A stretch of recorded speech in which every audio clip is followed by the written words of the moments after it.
Welcome, Chicago, to the midweek edition of the Four-Star Chicago Sports Podcast. This is the inaugural and very special edition of the Beat the Buzzer podcast. We're joined by a special guest and Kansas Jayhawks basketball insider, Mike Vernon. Mike was awarded the Jim Murray Memorial Foundation Scholarship in 2013 and has been an outspoken voice for the Kansas Jayhawks on Twitter, KUhearings.com, and the Could Be Wrong podcast. Mike attended the University of Kansas and graduated from the prestigious school in 2014. The man bleeds crimson and blue and is a true Jayhawk through and through. Mike, how you doing today, brother? Man, I'm doing great. I'm doing great. Thank y'all for having me on, for working with me. I know it was a little chaotic, but I'm glad to be here and excited to talk some college hoops. How are y'all doing? Doing good, man. We appreciate you coming on today, man. Good, good. Friends, 3-0. yeah, good start. Living a good life after Good start, yeah. an awful first half, but it worked out.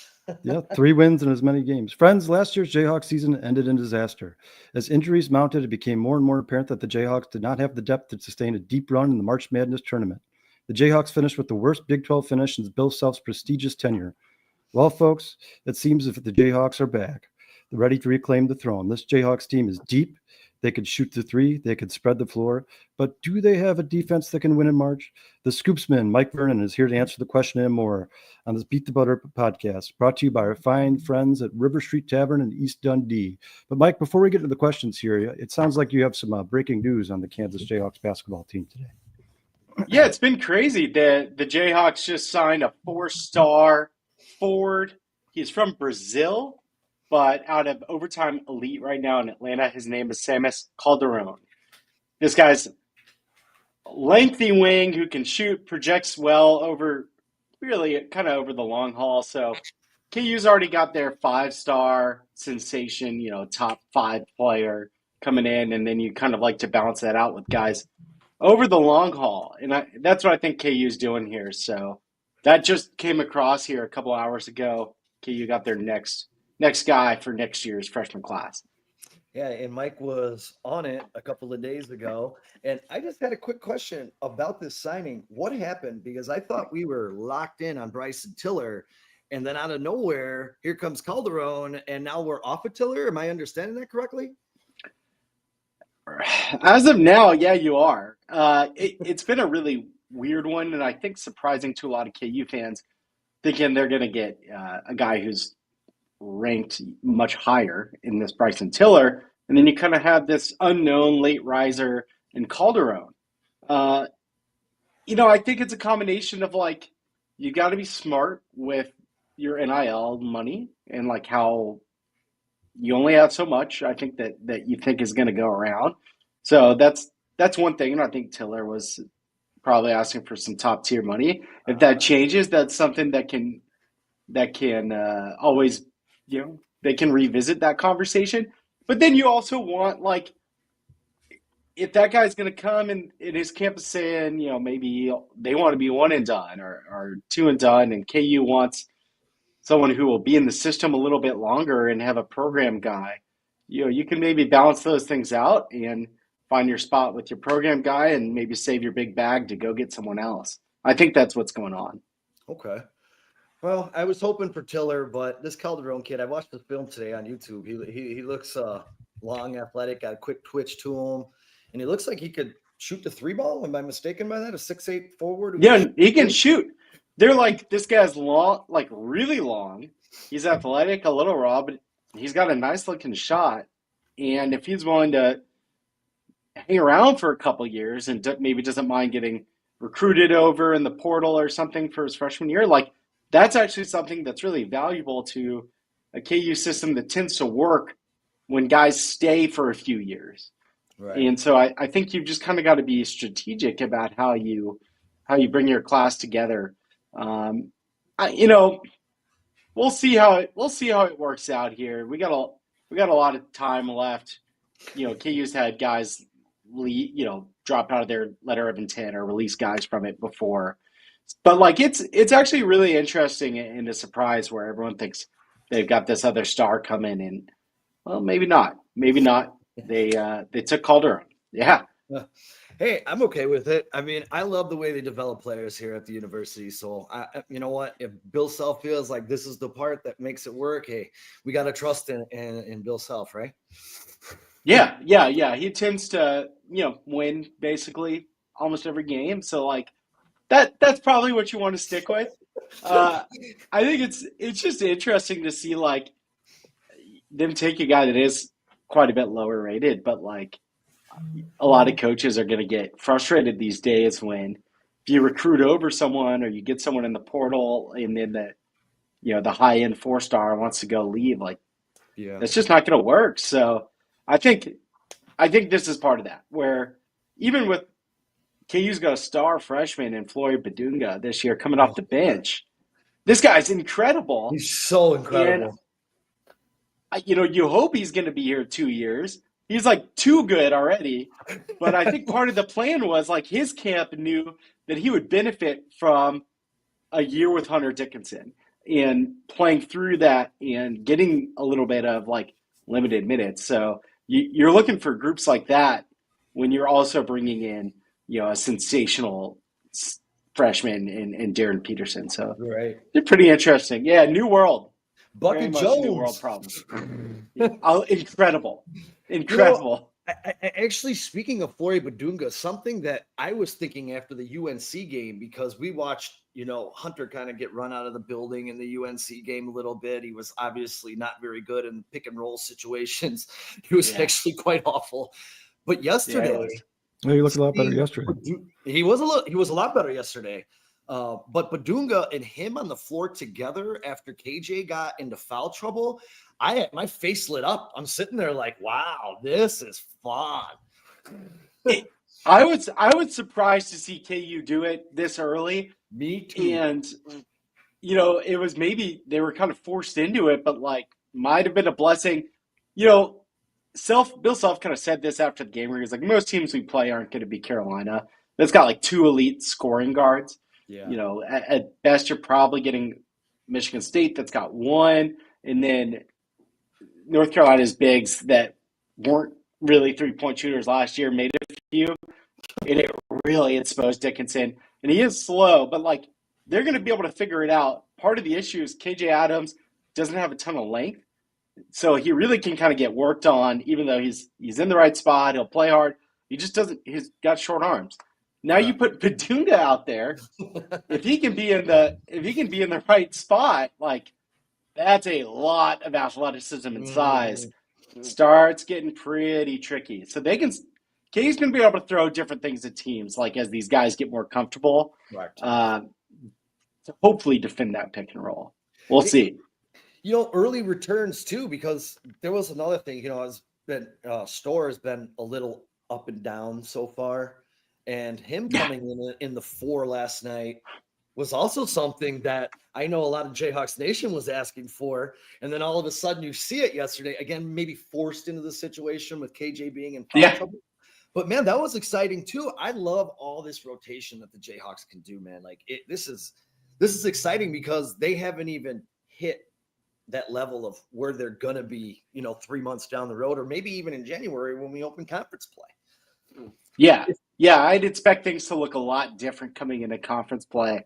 Self just like he's not going to reward the new guys that early by giving them, all the minutes, especially Store. Like he's making them work for it, wants to see him guard, wants to see him attack the rim.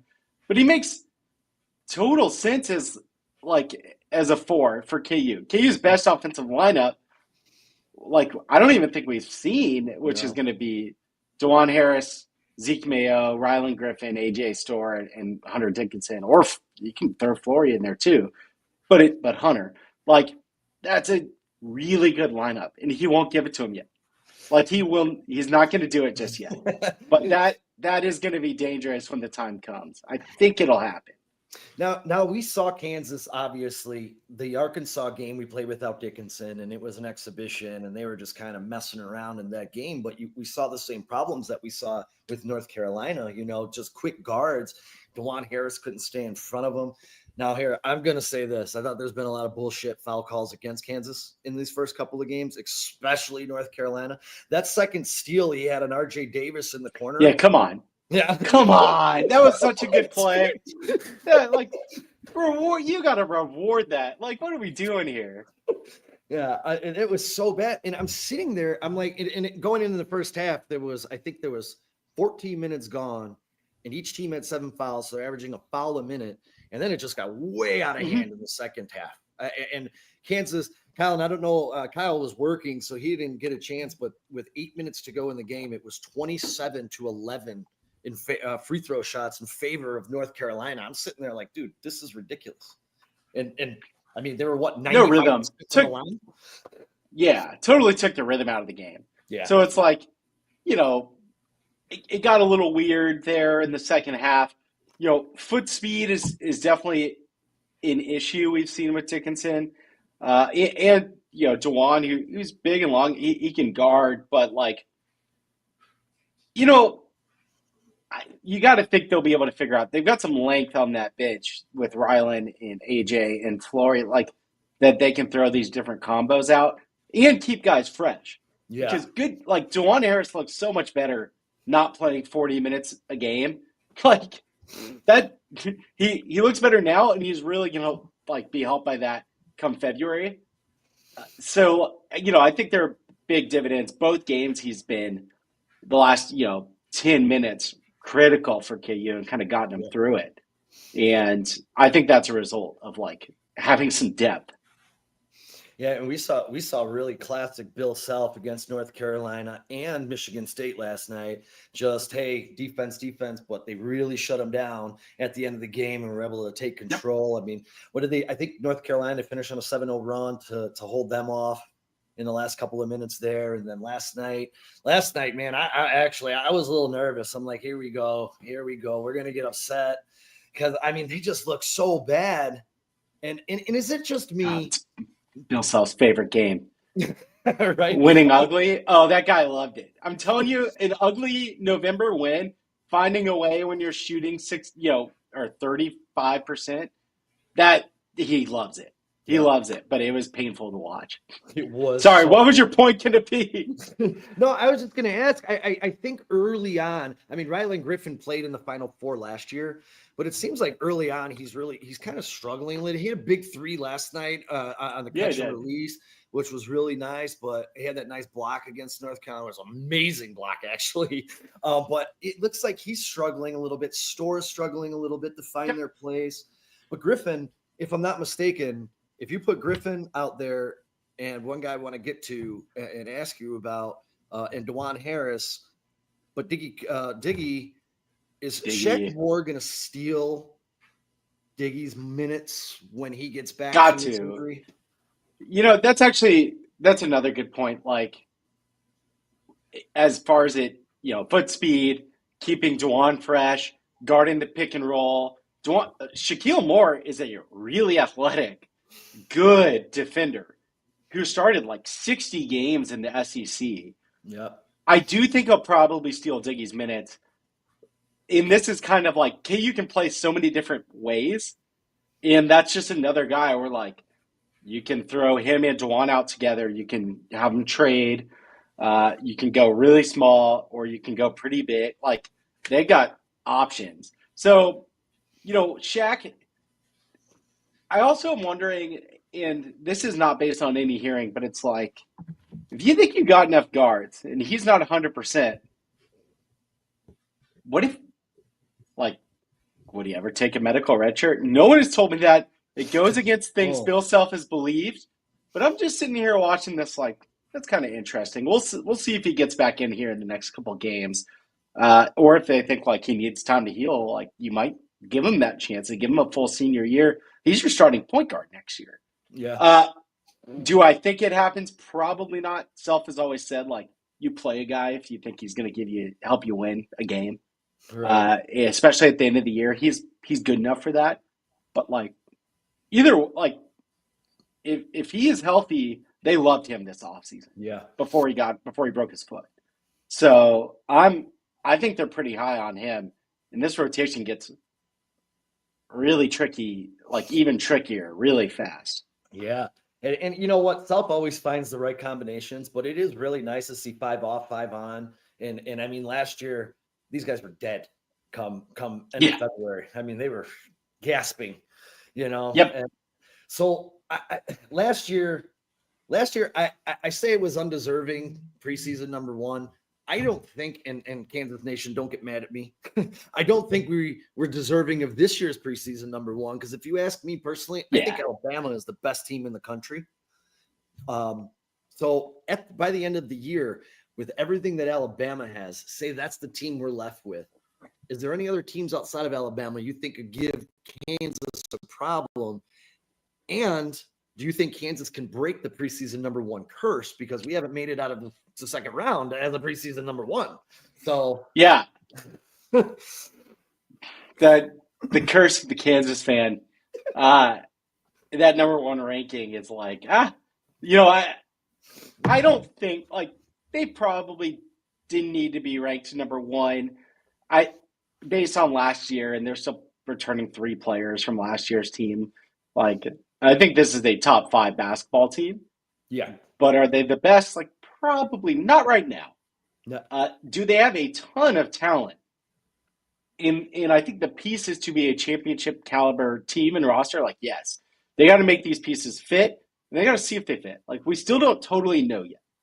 Can they get stops when they need them repeatedly? Can they continue to win when they're having bad shooting nights?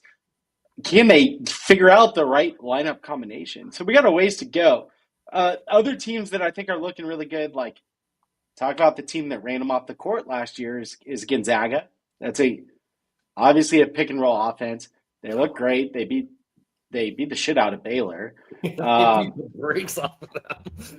Yeah, Gonzaga is really good, but like also that's also a cursed team.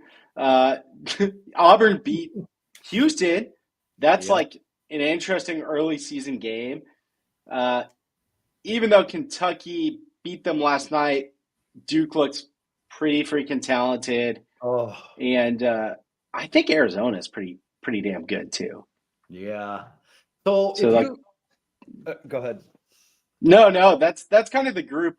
But like KU can play with any of these teams, and like hopefully in another month, Flory like will know where to be, and then you can start screwing with that pick and roll a little bit more that teams are going to run at you.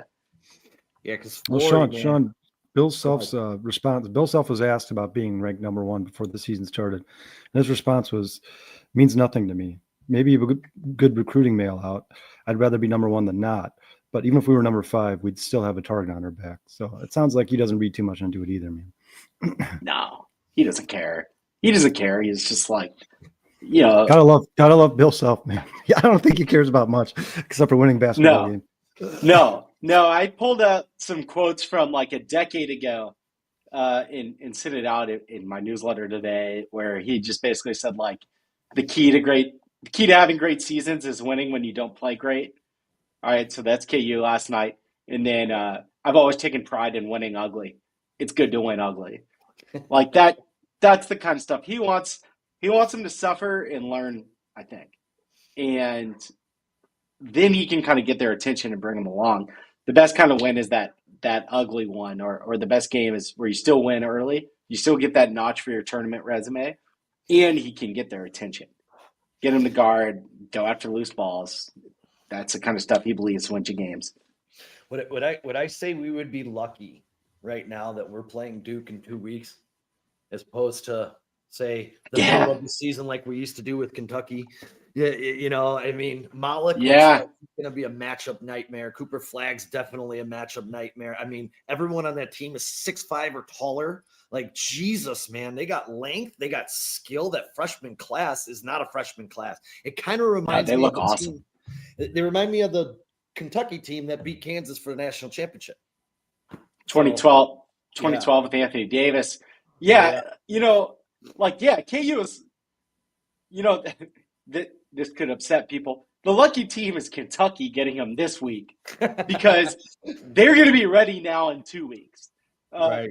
One thing KU's handled Duke pretty well, because I think that's the one team where KU players get to feel like they can go hunt instead of be hunted. I think they typically bring their A game for Duke too. But man, they look really good, and they're going to be ready in 2 weeks, and they're going to be ready a few months from now. As long as like Shire can keep him engaged, I know he's a Chicago guy, right? He is But Glenbrook North. there we go. Yeah. So I'm really curious to see how that team shakes out and how he handles them as a coach. It's going to be interesting, but yeah, they have crazy talent. They do. And hey, man, I got to tip my cap to Mark Pope, man, because that was a great win. Awesome.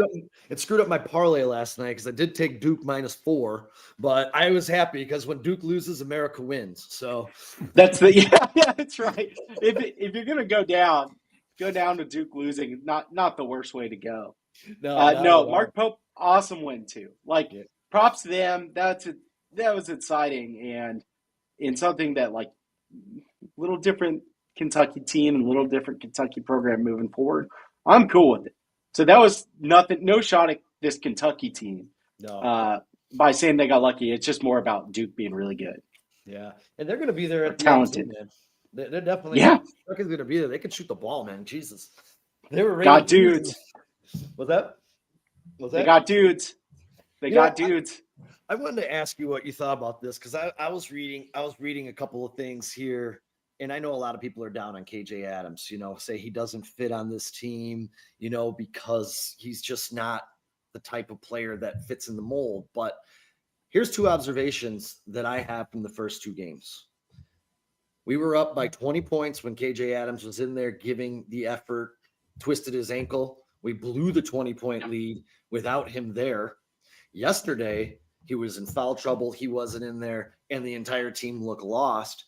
Is he more of an integral part than what people actually think he is to this team? Because I love KJ Adams. I love his effort. And I mean, I love KJ Adams. So it's so weird. Like this guy he's polarizing on the court, but the fan base just like loves him. He is, a senior. He's been there a long time, clearly a leader, was part of a championship team. Yep. But limited offensively in like kind of a painful way where like it just doesn't look that pretty, but like does he does a lot of things that like helps you win games that you're not going to see. But here's like my, I guess, ultimate KJ take is that he's the kind of guy you want on your roster come tourney time, or like every great team could use a KJ Adams. Now, does every great team need him to play 37 minutes? Probably not. Yeah. So like, can KU get him closer to that maybe like 25 to 30 range? And then, he can go all out, be your hustle guy, your energy guy, and then like some of the more skill guys like Rylan Griffin, or we talked about Shaq Moore, AJ Sort, like they need more minutes. Where's that going to come? Like when Self can trust them, probably from KJ and dial it down a little. I don't know if Self will be able to help himself though. Like he cannot look at his bench and not have KJ out there. It's just great. It's frustrating, but like the team's numbers aren't bad with him on the court, but it just looks uglier. There's less spacing. He's got the little arms. He doesn't rebound a ton, but like he's gonna win him a game. He always does, win them a game or two in Big 12 play. So I don't know. It's just craziness. KJ, what do you think? You want him out there? I'm kind of with you. If you can limit his moments, the one thing I don't see, which I know a lot of people are asking for, is to take him out of the starting lineup. I don't know if I don't care about is ever going to happen. Probably not. No. I'd be surprised. But I don't like it. Shouldn't matter. I think generally you dial him down minute wise. 37 on a bum ankle. It's like that. Come on, that's kind of crazy. But also shows you how much self trust in. And then you can use him for like he can really give teams a hard time as a matchup guy because he's strong and he's fast, right? So he can do some things that most teams won't have. but I don't know that he should have the majority of Minutes. the minutes here. Yeah, so that's pretty much what I come to. I'm fine with him starting. Like, that's the way it's going to be. But I think for KU to hit its ceiling, you want Rylan Griffin, Zeke Mayo, AJ Storr on the court. Maybe some more Flory too. A lot more Flory, please. He's awesome. Just speaking like a polarizing figure. As soon as he came on to the court yesterday, I was hanging out with some buddies. I'm like, don't talk to me right now. I got to watch this guy. Like, I cannot take my eye off him or eyes when he's on the court. Like, it is totally consuming. You can tell. I think he is. I mean, this guy's got lotto pick all over him. You just hope it's next year. Just hope it's next year. That's what I'm hoping as for. a KU fan. Yeah, absolutely, man. Because he's long, athletic. He's got a quick twitch, man. He's great at rim protection. He's highly efficient around the rim. He's going to have to learn how to score a little bit, though. Yeah. A little bit better. We'll see. He might be more skilled than we think, but also like NIL era, if you can, he is incentivized to come back in more than one way where he'll get paid and maybe increase his draft stock as a starter. So, but like, I'm just telling you, he's going to get in, like his measurables are going to be good.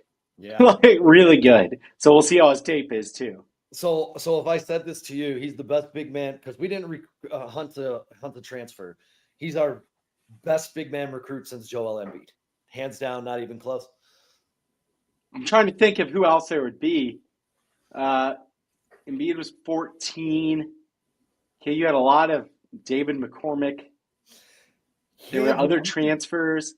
Would you think Floyd is better than McCormick, even though he won the national? Oh, for sure. Yeah. Ceiling like way higher.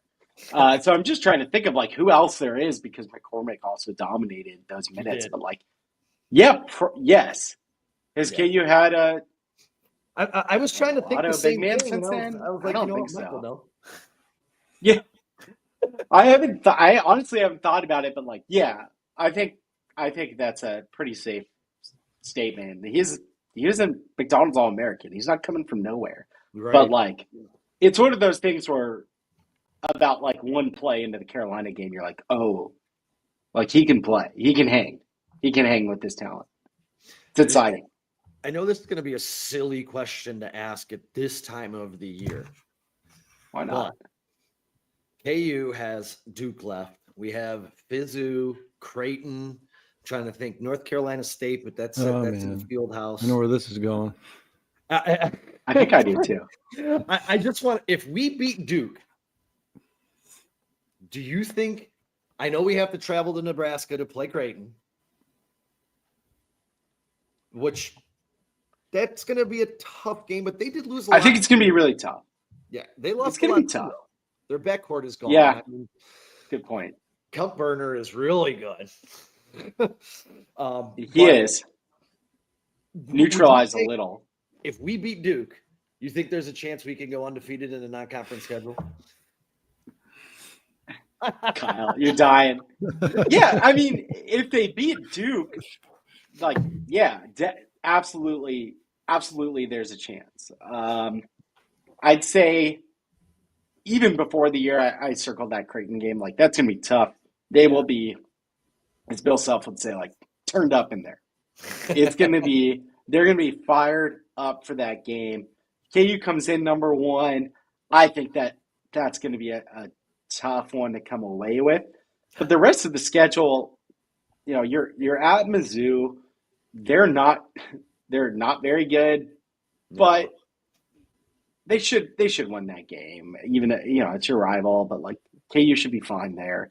NC State, they're all right. Like it's Creighton. That's the one that to me is the biggest like concern.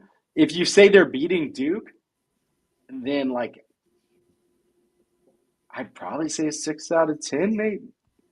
They beat Creighton. Like I don't know. I think I'll take the slight edge. I just am worried like one of those games they're gonna slip up. They're gonna have to get lucky in one of those games.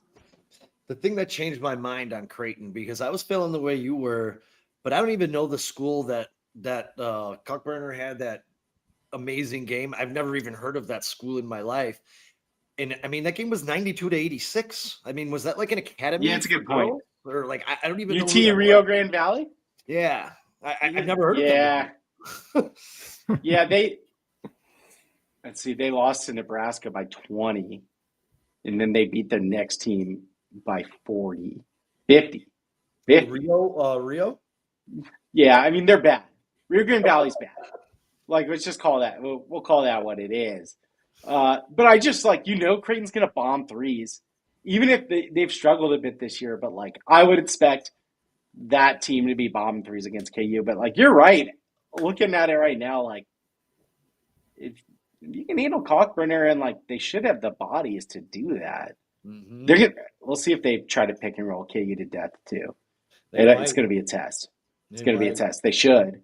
They got a good senior point guard, too. Mike Ashworth's solid.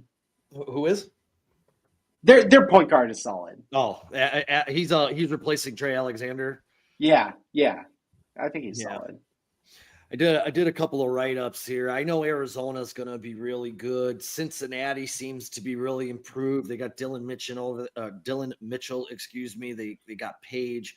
They have Skillings Jr., who was ridiculous last year. Let's see who else we got. We got Houston. Iowa State. That's my question to you, because I think Houston takes a step back. I think people are underestimating how much Jamal Shved meant to that team and how much they lose with him not there. I know they're solid. They have a good roster, a good coach. I just don't think they're as good as last year. Am I wrong in saying that? I think that's totally fair. Like, they will be well coached. They will be really hard to play. LJ Cryer is back, and he's really, really good. But, like, did they lose their best weapon or, like, their key differentiator? Like, probably, yeah. So even just looking at it, like, Auburn worked him a bit after Auburn had the fight on the plane. I think it's fair to say they could take a step back, but I still think they will be really tough. So that's a relative step back. Yeah. And they're probably owed a decent tourney run too. Now, let me ask you this, because I know that, we have 6 of the top 17 teams in the country in the Big 12 right now. Crazy. Kyle, you think they're running the table? I'm just kidding. No. I'm just kidding. No, I don't. Yeah, I'm screwed with you. I don't. First of all, I like how you say if they get past Duke. Well, that's a tall task. But if you say, like, are they going to run it from here? I'd bet no, like, pretty hard, because, like, that's.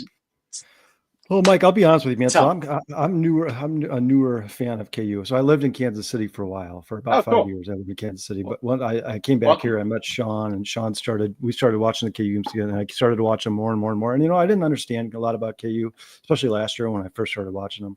And, everybody's always KU's number one. They're the best. They're going to be great. And then I was watching last year, and I'm like, they're great. This is the team that's great. But after watching these 3 games as much as I could, because I was working yesterday, but they definitely are a much deeper team. It's a different team than last year, man, 100%. This is a team that if they lose a couple of guys here and there, that they're not going to be out of it by any means necessary. But the only thing that does concern me, and I'd like to ask your guys' opinion on this, is it seems like KU wants to move the ball fast, but Hunter Dickinson seems like he kind of slows them down a little bit. Like they almost have to wait for him to catch up to get back into their sets. Do you guys think that that's a major concern? Or go ahead, Mike. It is. I don't think it's a major concern. It's a reality they're going to have to deal with. The thing that can save them on this, and that I think has in the past, is that, like, he's a good enough shooter to where, like, that secondary break, or like he's able to, like, kind of still be a weapon if he's getting an open 3 as a result of them playing fast. So, like, that he at least can do that. I also think this is kind of weird. I think he'll play into better shape this year too. Yeah. I think they've intentionally maybe brought him in a little bigger. Like, I'm telling you, I think it's on purpose. It's kind of play into it. And so I don't think it's a huge issue, but then, like, they can also bring in Flory, and their backup can run. And Yeah. this is the thing. Like, I think they screwed up the transfer portal last year to a point where like they were on a warpath this offseason and went and got 8 starters. And so it's like kind of not, these are nice problems to have. Yeah, for Right. sure. You know, I think it works. And the Hunter gives you such a good half court option too, where if the game does slow down, like it has late against Carolina, late against Michigan State, like dude's probably going to go score. He was so good. He was really, really good last Yeah, year. every time I looked up yesterday, he was doing something. I'm like, man, I feel like he's the only guy doing anything for KU. Every time the KU missed a lot of layups last night. It's when I was true. watching. They missed a lot of They layups. got good looks. They got good looks, I thought. Yeah, they were getting inside. They just weren't finishing the job. It was early in that game. Kyle will tell you last night, after about the 4th missed layup, I started losing my freaking mind. I'm like, Jesus Christ, you're 7 feet tall. How are you missing a layup? And Hunter getting rejected by the rim? Oh, my God. I think he needs to play himself into shape, like I'm saying. Like, yeah, that was bad. But he's like, he was ready for Sparty, his old rival. It was awesome. I like it. They've got enough options where they can go fast with the 4, and like they don't need to wait on Hunter, or they can score in midcourt too. You know, too, with Hunter, he did come into the season hurt, so he missed a lot of time. So he's still in game shape as well. So that's a good point. Yeah, that's something that we'll look forward to. So if I was going to ask you, because we were just talking about the Big 12 a little bit. Big 12, yeah. I think Baylor is a lot better than what they were against Gonzaga. Way better than getting the drums beat off them. I know they won the Big 12 last year, but they brought a lot back. Is Iowa State probably the second best team, or is that the team that Kansas has to worry about the most in the regular season Big 12 to win the Big 12 regular season title? I know what you meant, but that's because we're KU fans and we know we're talking about Big 12 regular season titles. It's a good question. Like, I'll say that I think the team that is overlooked the most right now is probably Arizona. It's a little early, but like they have the pieces. The other side of that is they won't be used to going through this kind of conference schedule.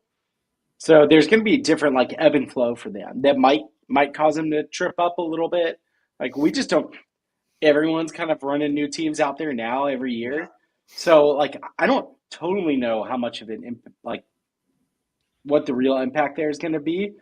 But I would go to say like, you know, Arizona jumps out. And I think they've got a pretty tough draw, Arizona does. Iowa State brings all those dudes back. They're going to guard. They're going to be tough. They don't – the thing with them, like, they don't play any – I guess they play Auburn. Their non-con schedule is bad. Baylor? It always is. No, Baylor? Iowa State. Oh, Iowa State's. Yeah, they don't play They got anyone. like one big game. They don't play anyone. So, like, it's hard to know. In Houston, my lean would be toward like, okay, I think Arizona's the most talented.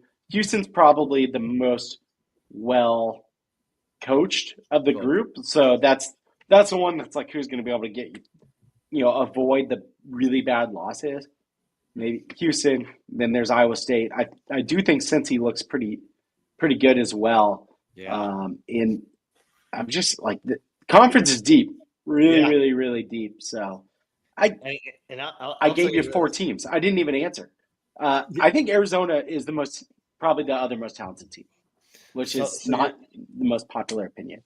So you're liking Jaden Brantley, Caleb Love, and Trey Townsend, the transfer to yeah. It's a really good lineup, but you know, too, I look at Jeremy Roach and Jaden Nunn, and you know, they got Omar Norchad from you know, it's such a tough schedule, man. I'm like, God, he did this tough non-conference schedule, and then you just rolled in the Big 12, and you're like, well, there's no days off. That's crazy. No, this year's schedule is insane. Like, I don't know about you, but I was like, oh my God, we're playing Michigan State. Like yesterday, I was like, oof. Like that is a quick turnaround from a 0 to 100 game. And Baylor's I mean, we're still talking about like what a top 15 Ken team, I think. Yeah. Like, like I think Cincy's way up there too. These Yeah. guys are damn good. It's gonna be absolutely nuts. And unfortunately for this one, man, I really, really do appreciate you joining us today because we have to put a wrap on this. But I have to ask you a question. I have to look this up because I was dying on Monday with this the snowbill bird. Oh my God! How do we make that a mascot for the Jayhawks and get it here? All right, for those who are wondering why isn't Illinois ranked? Sorry, I'm responding to a comment now. Yeah, go ahead. We'll get back to the snowbird. I don't know. I like Brad Underwood. I think he's good enough to get them top 25. What did they lost? They lost some talent. That's probably it, right? Coleman, yeah. So I don't know. I'm generally going to be high on a Brad Underwood team to be a top 25 team. As for the snowbill bird or whatever it is, there's some massive, crazy looking ass bird that we've decided KU needs to pay for to have as a live mascot at games, and like drug up like the LSU tiger and have it in a cage or something so it can be chill and at the game. We need that. And I was thinking football, but now I want it like up in the rafters, the basketball arena too. Mike, you should just get one for your house there, man. You could put in a little cage behind you there. It ain't gonna be little. Look this thing up. It's like human size. Is that the thing that's beak is like? Yes. Like you so like almost like bigger than a pelican's. So it is big. Yeah. Like this thing is huge. And I'm Googling it on this show. And like one of the top Google pictures is this bird with a monkey in its mouth. Like it's eating a monkey. Like, and I'm just like lost. You ever heard the noise that it makes? You ever heard the noise that bird makes? No. It's creepy, dude. It's if you're walking through the woods in the middle of the night and you heard that thing start making the noise it makes, it's creepy, man. It's a creepy bird, dude. We're changing our mascot. I love the Jayhawk, but like, come on, I need a live animal. I want to be like the LSU tiger. It's awesome. Kansas Snowbills. Yeah, that is hilarious. Mike, where are you at in Kansas, if you don't mind me asking? Surprise! I'm in Los Angeles. Oh, you're in LA now? Yeah, yeah. So I went to KU, and then part of what started me back on this journey, and I was a full-time sports writer at the San Francisco Chronicle, and then I was at Bleacher Report for a long time. Well, you wrote for like the Topeka. I did as a student. Yeah. Yeah. I was a correspondent there, so I was working for the Topeka Capital Journal, and then tech swallowed me up, which pays better than journalism. But back when Les Miles was KU's football coach, there were some weird things going on. Like assistants were leaving for the same position and going from Kansas to like Middle Tennessee State, and just started asking around and thought that what I was reading from the remaining local outlets wasn't really reflective of what was really going on. And so I was able to start kind of asking the right questions and getting sourced up and started putting what I was hearing out there on Twitter. And it's just like sent me on this whole journey, and I'm able to kind of try to continue to be, accurate and honest about where KU's at with things. But of course, like I don't hide that I'm a fan, and I don't rely on access though. I don't need KU to be happy for me to continue to do this. Of course, it's great when it works out. Most of the time it would. But, I just don't want to be in a spot where Les Miles is the football coach again and you got an AD that's not really holding the ship together too. That whole group is all gone now. So that's what started it. I'm out in LA, which is cool. Yeah. Yeah. Well, Mike, I want to say first and foremost, man, it's an absolute honor having you on here, man. I looked a little bit into, I think it was an article you wrote about the Boston Marathon bombing. You do great work, man. I really appreciate you coming on here. You're absolutely awesome. Sean turned me on to you a couple of months ago. I started following your Twitter and stuff, and it's awesome for you to come on here and give us your time, man. We appreciate it, dude. Oh yeah, I'm happy to do it. Thank you both for having me. That's incredibly nice, and I love talking KU hoops, so we'll have to do it again. Yeah. Yeah. I'm young. I'm a young KU fan, Mike, but I'm learning. I'm learning. We're not stuffy about it, man. We're happy to have you. Yeah, well, as a Chicago sports fan, it's nice to root for a team that wins every once Yeah. in a while. And for everybody out there that wants to find Mike's content, you can find him on his own show called The Could Be Wrong podcast. Look him up on KU Hearings. Subscribe. This guy is in on everything. I don't think I've had Try to be. anything that you've put out.